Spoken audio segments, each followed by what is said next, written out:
Bom, quando a gente pensa em energia, a gente pensa em transformação, certo? Tanto que quando a gente pensa na energia cinética, a gente consegue ligar ela com a energia potencial.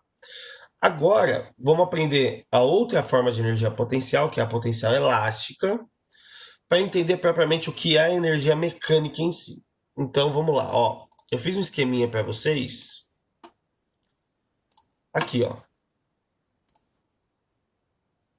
Bom, aqui o que, que eu estou desenhando para você, né, para você se situar. Eu estou considerando uma mola em duas situações. A mola esquerda, ela está no seu comprimento natural, chamei de x0, que é o comprimento inicial da mola. Depois eu pendurei um bloquinho. Pendurando um bloquinho, eu sei que a mola vai deformar. Por quê? O bloco ele vai exercer sobre a mola uma força vertical para baixo. Todo mundo sabe que é a força peso. Só que a mola, ao passo que ela deforma, ela tenta voltar ao comprimento natural. Então ela vai aplicar uma força no bloco que seja oposta a essa deformação.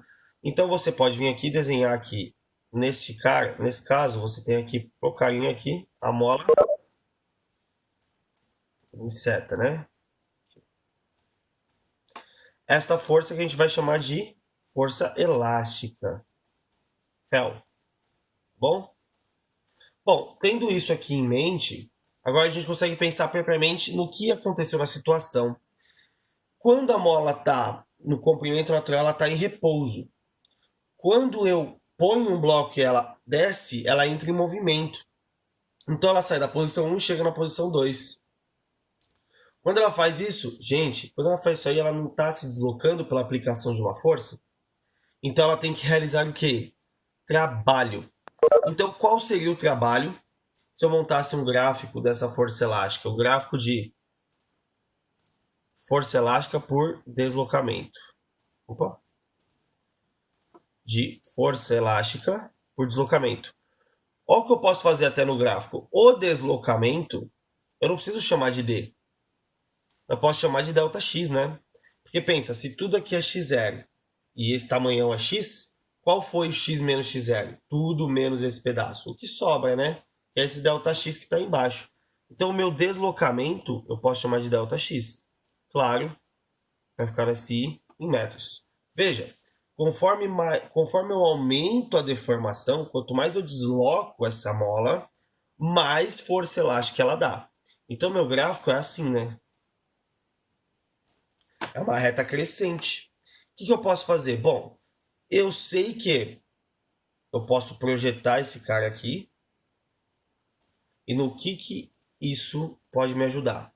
O meu gráfico é um gráfico de força por deslocamento. Você viu lá, quando a gente estudou trabalho, que gráfico de força por deslocamento, eu posso calcular o trabalho caso a força seja variável.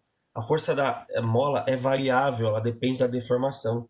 Então eu posso vir aqui calcular a área, porque eu sei que a área de gráfico de força por deslocamento é numericamente igual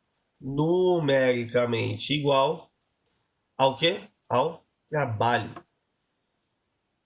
Não entendeu a parte do gráfico? Nunes, conforme eu aumento, estico mais a mola, ela faz mais força em mim. Então, conforme o gráfico cresce na deformação, a força cresce aqui. Então, o gráfico está subindo. Tudo bem?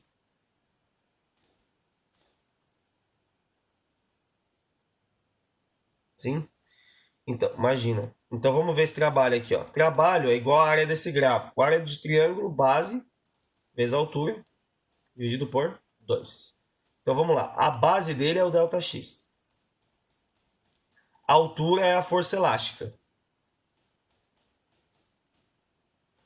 Tudo isso sobre 2. Bom, agora o que eu posso fazer? Eu sei como calcula a força elástica. Força elástica é Kx. Sendo esse x o ΔX, tanto faz, tá bom? Então aqui o nosso trabalho vai ser igual ao quê? Ó, se F elástica é Kx, K vezes X, K vezes X ao quadrado, tudo isso dividido por... Eu coloquei um X aqui embaixo, pessoal, mas é X, tá? Kx quadrado sobre 2.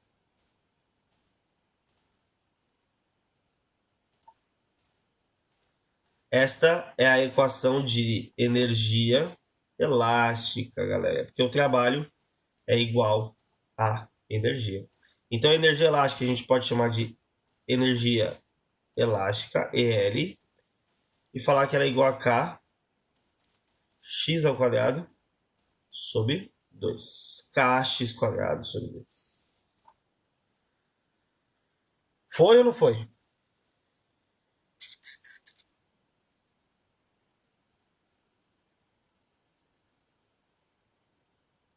Pessoal, e aí? O que vocês acharam?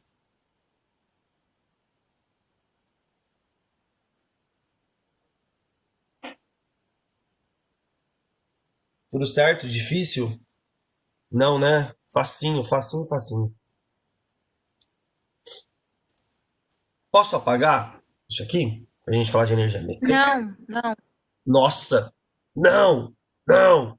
Essa é a menina do exorcista agora. Doida, maluca. Desculpa, mas é porque você sempre fala isso já quase apagando, Claro entendeu? que E eu não, tô eu assim. só escuto um sim ali do chat. É um sim e apago na hora.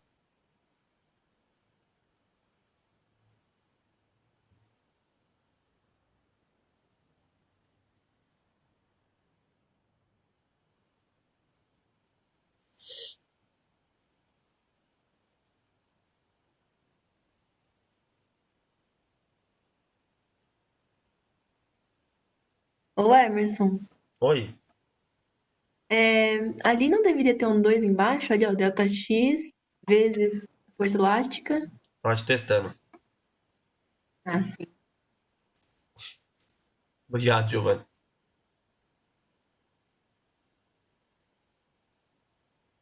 É daqui que vem essa equação que vocês confundem com a de força, tá? A energia elástica ela depende da força. Lembra que trabalho depende de força, né, pessoal?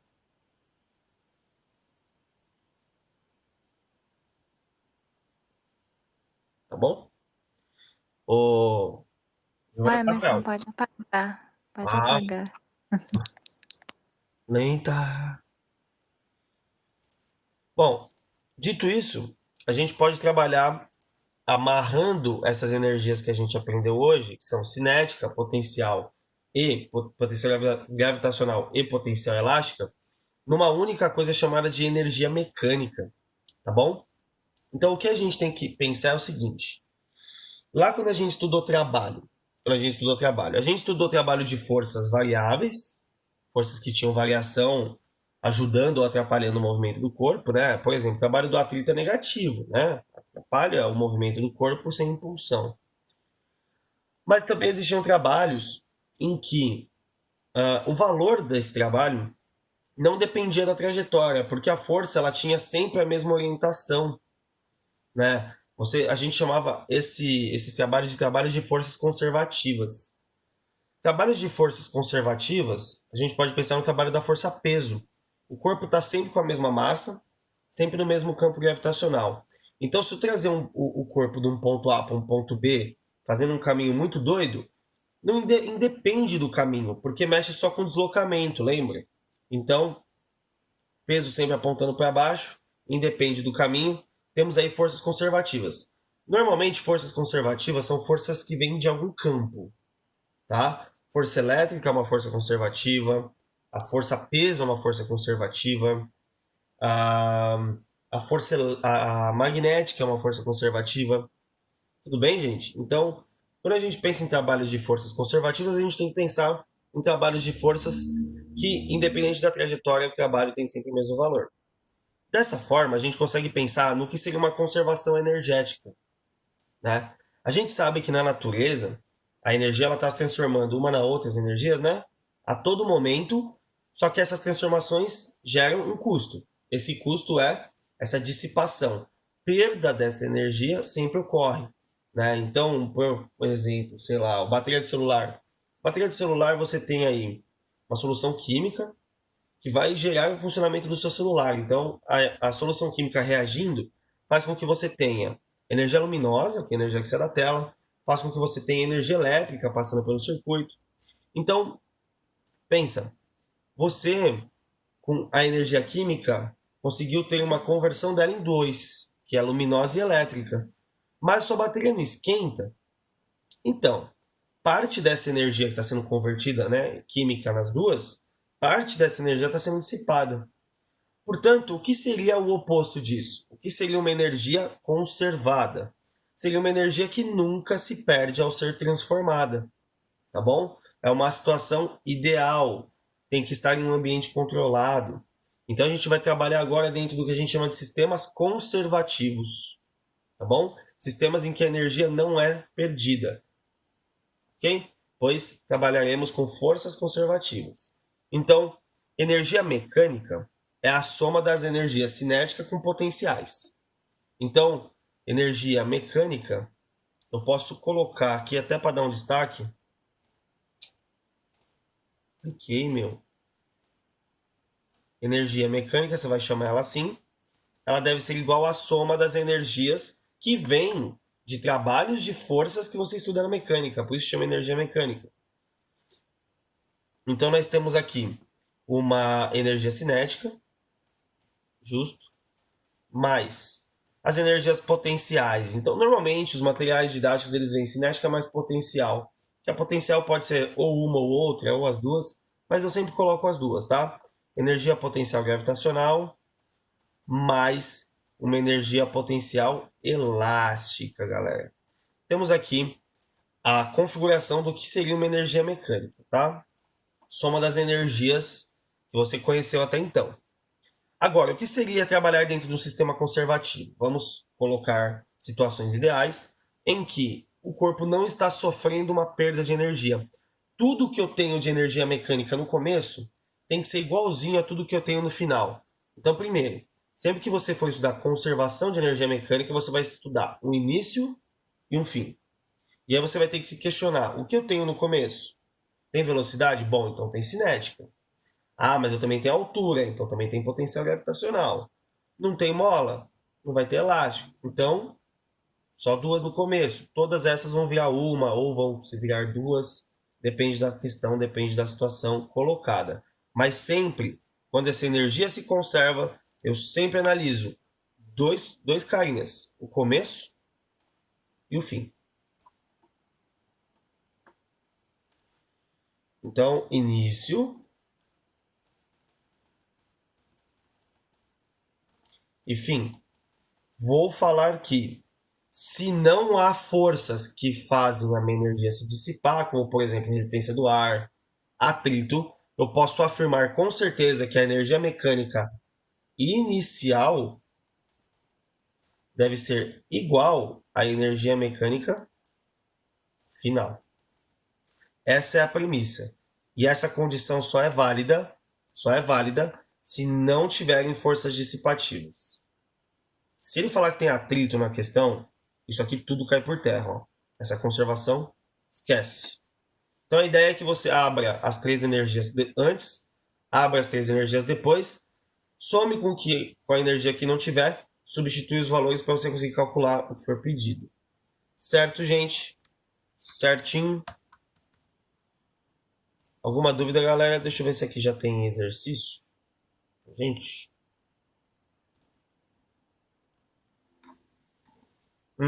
Tá, a gente tá aqui. Vou falar aqui da energia elástica. Tá meio fora de ordem aqui, né? Deixa eu ver aqui. Fala de forças conservativas. Para vocês darem uma lida. Aqui, ó. Aqui, ó. Podemos dizer que uma força conservativa, se o trabalho é realizado por ela sobre uma partícula que se move entre dois pontos, depende somente da posição, não da trajetória. A gente preza pelo deslocamento, né? Então, aqui tem os exemplos de forças conservativas. Peso, força elástica também não citei, mas sim. E a condição é que elas não realizem trabalho nulo, né? Porque senão não faz sentido você analisar. Realizou trabalho, não tem energia e por aí vai. É isso, galera. Agora eu quero passar uma análise gráfica para vocês. Vamos analisar este gráfico aqui para a gente poder matar essa nossa parte de energia mecânica. Depois a gente fala de potências, tá bom? O que perguntaram aqui? Mandaram alguma coisa. Emerson, e nessa parte que entra colisões e tal? Legal, boa pergunta, Giovana. Na parte que entra colisões, você está trabalhando só com energia cinética. Claro que, numa situação de choque real, você tem a deformação do objeto. Então, você tem energia potencial aí. por causa da deformação. Para vestibular, a única energia que você analisa em colisões é a cinética. Então, tem muita relação, né? Se você tem uma energia cinética antes, um valor, e no final, depois da batida, você também tem esse valor, lembra que a gente fala que o choque é perfeitamente elástico? Um choque perfeitamente elástico é um choque em que a energia cinética se conservou. Então, sim, você estaria dentro de um sistema conservativo, certo? O parcialmente elástico e inelástico perde energia no sistema não conservativo, tá bom? Belezinho? Legal. Bom, então aproveitar que o gráfico está aqui, eu vou interpretar ele com vocês, porque aí a gente consegue analisar melhor, tá? Do que eu perder tempo lá plotando o gráfico do outro lado. O que eu vou só fazer? Eu vou finalizar lá, a gente analisar aqui, ó, o diagrama de energia mecânica. Galera, esse diagrama é muito simples, beleza? A gente vai ter que considerar uma situação, tá? No exemplo que ele dá aqui, ele dá várias situações. Deixa eu ver qual que é essa daqui. Considerem nas duas situações seguintes somente a ação de forças conservativas. Só peso, elástica, elétrica, magnética e aí vai. Tá. O corpo está ligado a uma mola. Interessante. Beleza. É o mais fácil de analisar. O que eu vou colocar aqui do lado? Eu vou colocar um desenho para você não se perder. Se você pensar num corpo ligado numa mola, a situação que você tecnicamente imagina é essa aqui, né? Você tem o corpo, aí você vai ter uma mola aqui. Corpo não, né? Superfície, uma mola. E um corpo ligado nele aqui, né? Aqui, ó. O que você vai analisar? Bom, se você pegar esse corpo e esticar ele, quando você soltar, ele vai começar a fazer assim, né? Vamos pressupor que estamos num sistema conservativo, então essa oscilação é eterna. Fica lá. Para sempre. Certo? Ou seja, o corpo ele tem uma oscilação positiva, negativa, em torno sempre de um ponto de equilíbrio. Então, esse eixo horizontal aqui, ele vai representar exatamente a amplitude dessa oscilação. Ok? E aí a gente vai analisar a energia potencial, nesse caso elástica, com energia cinética. Certo? Então, o meu zero está aqui. O meu corpo ele pode ter uma deformação x positivo, x negativo. X positivo, x negativo. E isso fica acontecendo. Agora, analisa. Bom, aqui ele já colocou as curvas para você. Beleza? Mas o que a gente vai analisar é uma a uma. Então, vamos olhar primeiro a energia, deixa eu ver, elástica. A energia elástica fica mais legal de analisar se a gente começar por ela. Então, ó, a energia elástica, ela depende dessa relação aqui, concorda? Se ela depende dessa relação aqui, é uma relação quadrática, é uma equação de grau 2, é uma função de segundo grau, então o gráfico é uma parábola. Beleza? Mesma coisa para energia cinética. mv quadrado sobre 2 é uma função de grau 2, então também temos uma parábola. Vamos lá. Agora a gente analisa a parábola de acordo com a situação, né? Vamos colocar o nosso zero como referencial aqui e analisar primeiro uma deformação positiva, um x maior, ou seja, estou esticando a mola. Quando eu paro e analiso o estiramento da mola, quanto maior a deformação, maior a minha energia, de forma quadrática. Se eu aumento x, eu aumento e, diretamente proporcional de forma quadrática. Então eu vou ter, saindo do zero, um aumento gradual da minha querida energia elástica. Então tá vendo essa parte rosa do gráfico representada daqui até aqui, ó? Ó, essa subida é a parte da parábola crescente, certo? Aumentei exponencialmente minha energia elástica. O que acontece? Quando o corpo chega na posição X, que é aqui, ó, eu vou ter um puxão para trás. Então, a minha deformação vai começar a diminuir. Quando a minha deformação começa a diminuir, aqui, o que eu posso afirmar? Eu posso afirmar que eu estou chegando perto do meu ponto de equilíbrio, perto do meu comprimento natural. Então, minha energia elástica ela vai para zero, porque eu fico sem deformação aqui. Depois que o corpo vai para lá, eu tenho aí uma deformação negativa, porque eu estou comprimindo a mola. Então, o meu x ele passa a ser negativo. Então, está à esquerda do gráfico. Porém, novamente, comprimiu, a mola quer me jogar para lá. Eu estou aumentando a força elástica negativamente. O meu ΔX é negativo. Então, o que vai acontecer?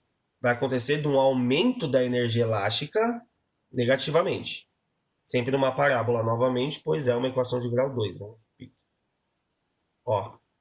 E aí a energia elástica fica com esse gráfico barriguinha. Ok? Agora, de acordo com esse movimento, o que acontece com a energia cinética? Né? Pensa comigo. Mola comprimida, o bloco vermelho totalmente à esquerda. Quando eu soltar isso aqui, no momento que eu soltar isso, a minha energia cinética ela vai crescer. Por que ela vai crescer?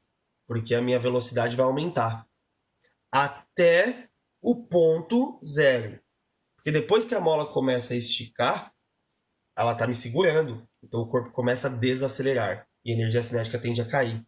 Então, conforme o gráfico da energia potencial é aqui, o da energia cinética é um aumento e uma diminuição.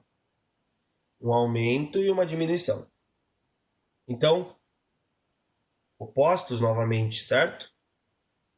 Agora, o que a minha energia mecânica está fazendo ali? Se conserva, a energia mecânica ela é constante. Então, independente de onde o corpo está, eu tenho sempre o mesmo valor de energia mecânica, tanto no início quanto no fim. Portanto, é uma reta constante.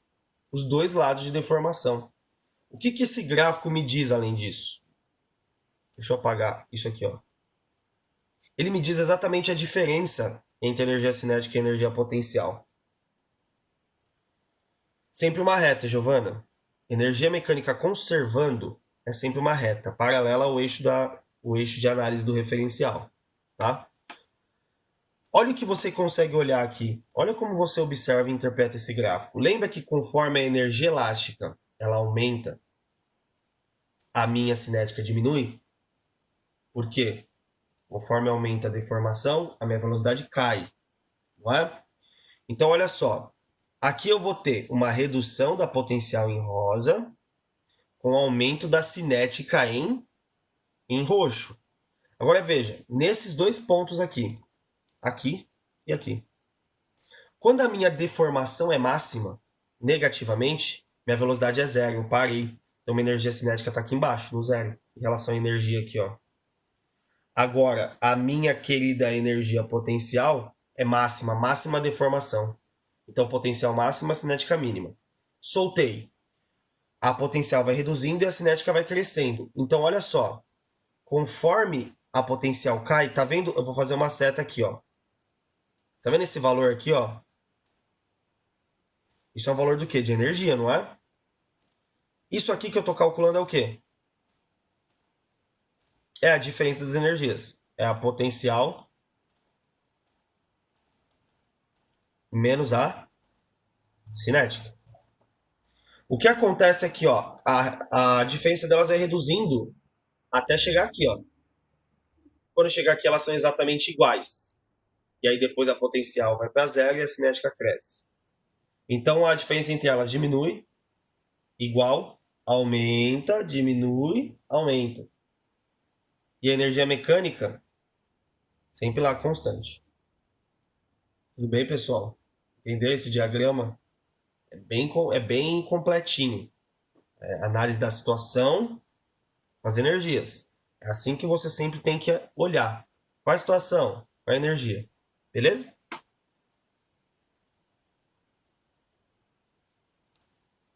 Galera, você tem que pensar que quando uma é máxima, a outra é mínima. Quando uma aumenta, a outra vai diminuir. Sempre esse jogo de opostos. Tá bom? Aqui você vai ter os diagramas para queda, né? Então você vai analisar o diagrama para queda. Então você vai analisar um MGH, um potencial gravitacional, né? Aqui também para queda é sempre a mesma análise, quando uma é máxima, a outra é mínima. Agora você pode me questionar assim, mas professor, e quando eu tiver uma situação em que não se conserva? Usa a sua intuição quando isso acontecer. Ah, professor, como assim usa a minha intuição? Você analisa da seguinte forma. Bom, eu sei que quando se conserva, a energia no início é igual ao fim. Ah, mas e se eu tiver uma perda? Bom, se você tiver uma perda, você sabe que não conservou. Então você tem duas formas de analisar. Em valor, e aí em valor você vai olhar o trabalho. Você pode afirmar que o trabalho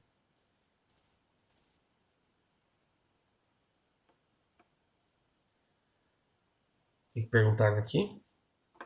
Emerson, a cinética é oposta à elástica e potencial ou só potencial? Ana, a elástica também é potencial, tá? Quando eu falo energia potencial, eu estou falando da elástica e da gravitacional. As duas são. Então pode ser cinética com potencial elástica, cinética com potencial gravitacional, por aí vai. Certo? Vou só checar uma coisinha aqui. Ah, tá, 11h18. Tranquilo. De novo aqui. Branco, né? Bom, então aqui, o que a gente pode analisar? Bom, eu sei que trabalho é igual, exatamente igual à energia.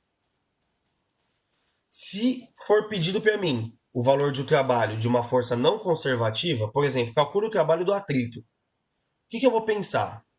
Bom, essa força de atrito faz com que eu perca energia. Se ela faz com que eu perca energia, eu estou tendo uma mudança da energia mecânica no início e no fim. Agora, quanto de mudança que eu tenho? É isso que esse trabalho vai me dizer. Ele vai me calcular a variação da energia mecânica. Por quê? Se eu sei o quanto eu tenho de energia mecânica no fim, e eu sei quanto eu tenho de energia mecânica no início, se eu fizer uma menos a outra, eu sei o quanto perdeu. O valor. Entende, galera? Então, esse trabalho a gente chama de tal FN. Trabalho de uma força não conservativa. Foi pedido isso, só calcular a variação da energia mecânica. Entendeu esse raciocínio ou não? Querem que eu explique de novo?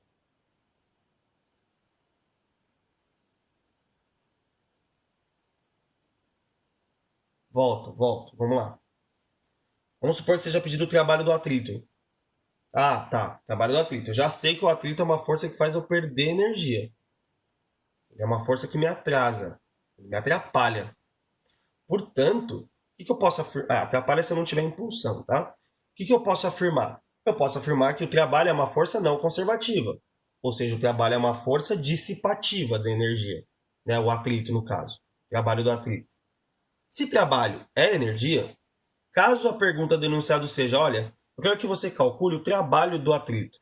O trabalho dessa força não conservativa. O que você vai pensar? Bom, quando conserva, a energia mecânica no início e no fim é a mesma.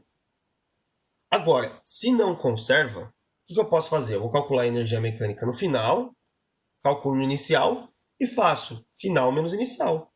E aí eu vou ter um menos o outro. Tendo um menos o outro, eu sei o quanto perdeu nesse meio caminho aí. Então o trabalho é energia mecânica final menos inicial. Porque aí eu tenho o valor da perda. E este valor da perda é exatamente quanto vale o trabalho dessa força que gerou essa perda. Entendeu? Por isso que trabalho é igual a variação de energia mecânica. Que é fazer final menos inicial. Tá bom? Existem também outras formas de você saber a perda. Você pode querer calcular a perda em porcentagem. Bom, e aí fica também simples a análise. Fica simples. Você vai olhar a energia mecânica no fim, vai olhar a energia mecânica no início e vai fazer uma dividido pela outra. Quem é maior, não é a energia mecânica no início? Então, se eu fizer a energia mecânica final sobre a inicial, eu vou ter um valor decimal. Esse valor decimal vai ser uma comparação de porcentagem. Se a energia mecânica final, sei lá, for 200. Energia mecânica final, né? M. Só que no início, eu tinha lá um valor de 400. De energia mecânica. 400 joules, 200 joules. Como que eu sei quanto que eu perdi em porcentagem? Bom, eu pego a energia mecânica final e comparo com a energia mecânica inicial, que é sempre maior que eu. Então isso aqui vai ficar quanto? 200 por 400. 200 por 400, 2 dividido por 4. eu posso falar que é quanto? 2 dividido por 4 não é meio? Meio não é 0,5? 0,5 é 50%. Então eu perdi metade da energia, perdi 50%. Eu escolhi valores que ficam fáceis. Mas tem valores que podem ser complicados. Então, quero saber a porcentagem da perda? Um dividido pelo outro. Sem neurose. De boa. Usa a sua intuição. Beleza? Tranquilinho?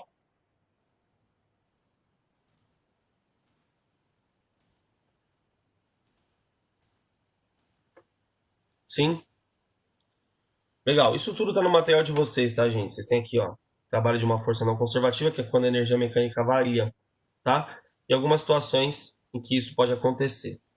Beleza? Então, não vou entrar hoje em potência, tá? Muita informação para a cabeça de vocês. Vou ficar aí com essa questão de energia mecânica, dos teoremas, do trabalho de uma força não conservativa. Já tá bom demais. Não vou ficar entuchando a cabeça de vocês, não. Querem fazer um exercício?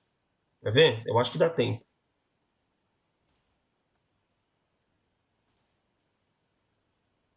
Nossa, sempre, Nathalie. Eu esqueço a cor que tá antes, velho. Eu vou lá e erro.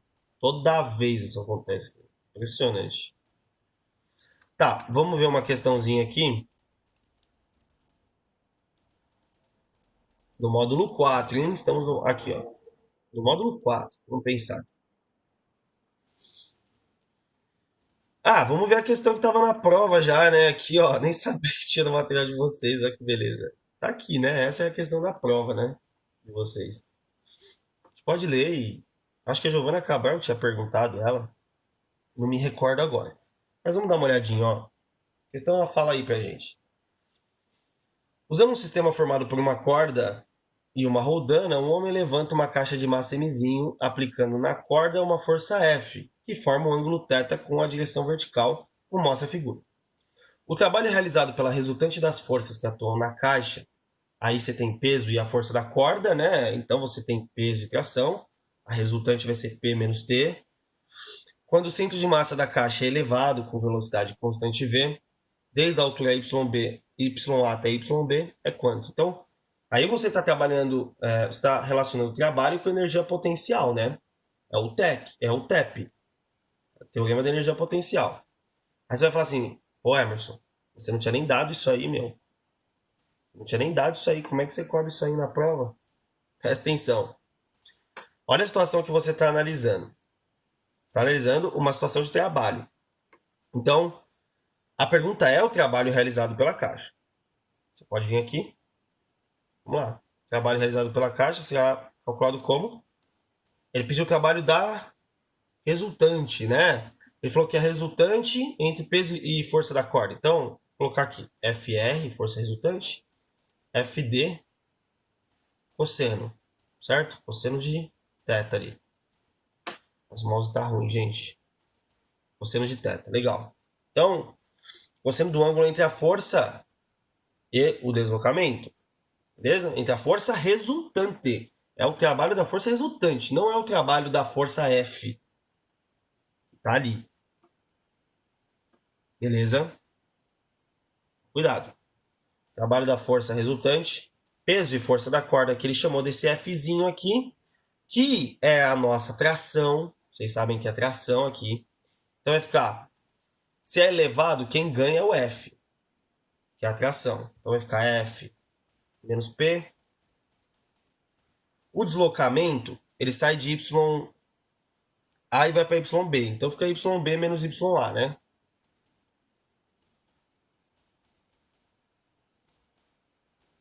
O cosseno todo mundo sabe que é 1, porque subindo a força resultante está para cá, o deslocamento também. Só que aqui você tem um problemão. Por que você tem um problemão? Isso aqui não é força resultante? Força resultante não é massa vezes aceleração. O corpo não vai com velocidade constante. Então essa conta de F menos P dá quanto? 0. Não é L não, tá, gente? É um 1 aqui. Se a força resultante dá zero, o trabalho é zero. Nulo. Alternativa A, de amorzinho essa questão. Extremamente conceitual. Pronto. Acabou, certo? Giovana, foi?